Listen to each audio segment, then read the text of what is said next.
Hello, I'm John, an ex-student of Santo Domingo School and the only survivor of the earthquake that took place on March the 20th, 2013. I remember that day like it was yesterday. It was a Monday. I had joined my friends in the playground and we went upstairs to our first class of the day, Contemporary World History, with Maria Teresa Zapata. Once in the classroom, the voice of Jose Antonio, the school porter, came over the intercom and said that my mother was waiting for me at the school door. You see, the week before I had twisted my ankle playing football and I had an appointment at the hospital that day. I've discussed this strange twist of fate with my mother hundreds of times. God acted that day to save my life. How? Well, my mother had forgotten that the appointment was that same day, so she ran very quickly to school to collect me. It was one of the few days that every student, every teacher, and all the administrative staff were present in school. Not one person was absent that day, nobody but me. My mother and I left school around 9:35 a.m. When we were driving through the village of La Campanetta, I felt a long, frightening rumble beneath our car. It was like nothing I'd ever experienced in my entire life. Vega Baja was suffering an earthquake of 7.4 on the Richter scale. Suddenly, the road went from being straight and even to being an irregular ridge of asphalt where cars lay piled on top of each other. It all happened so very, very fast. In just 3 minutes, the entire region was devastated. I'd never known fear like it. I was literally paralyzed. I couldn't move a muscle. I wanted to talk, but the words wouldn't come out. I wanted to help my mother, who was crying, but I couldn't move. The paralysis lasted about a minute, but it seemed like hours. People were screaming and crying. We couldn't get out of the car. I tried to call 112, but all the lines were jammed. Using the mobile phone, I selected the radio. On the news, they were saying that the most terrible earthquake in Spanish history had taken place here in Vega Baja. There was complete devastation and destruction. My thoughts turned to all those people that were part of my life. Were they all right? My father was on a business trip in Madrid, so I knew he was safe. What about my grandparents, uncles, my family? What about my classmates and friends back at Santo Domingo? What had happened to them? I subsequently learned they had all died.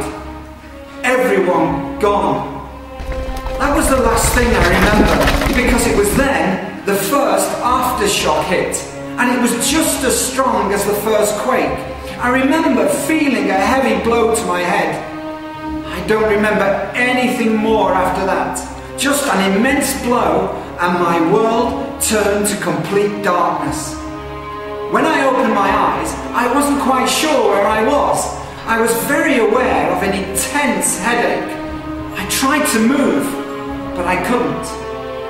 Many nurses and doctors crowded around me, and I heard, "He's alive!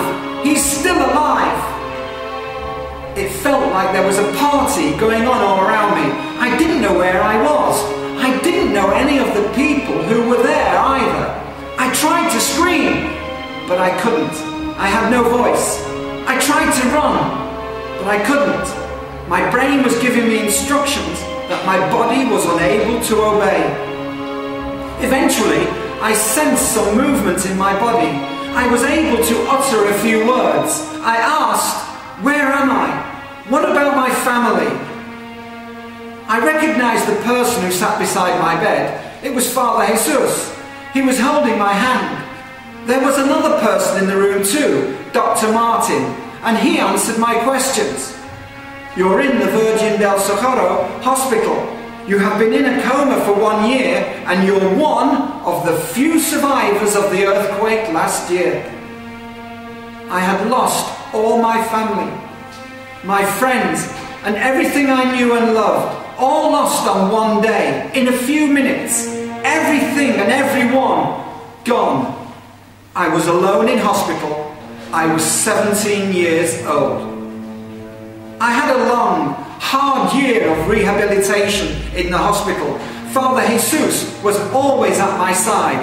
I decided to enter the seminary, San Ildefonso of Toledo, and I started a new life where Christ was the beacon guiding my life.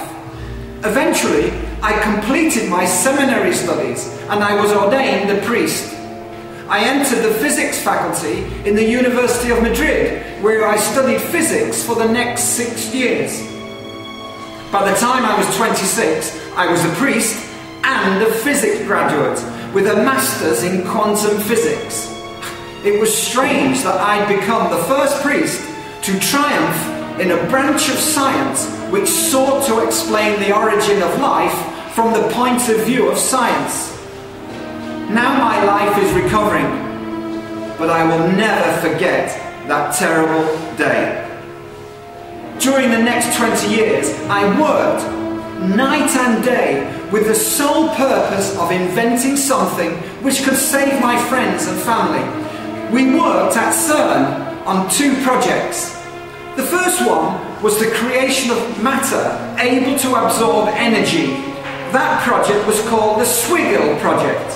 It consisted of the creation of a quantum tunnel where matter and energy were absorbed and later released into space. The second project was called the Space Traveller. This project involved travelling into deep space, and whilst on this journey, any matter and energy collected on Earth could be released without risk into deep space.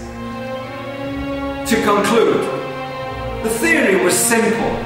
I only had to calculate how to place swiggles in the school at the epicenter of the earthquake so that I could absorb the energy of the earthquake, take it into deep space and release it. But who would volunteer to carry out this task?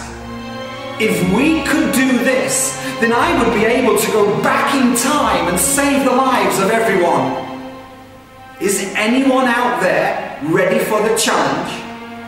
You have to find the swiggles before it's too late and place them in strategic locations so that they are able to absorb the energy from the earthquake and save Vega Baja.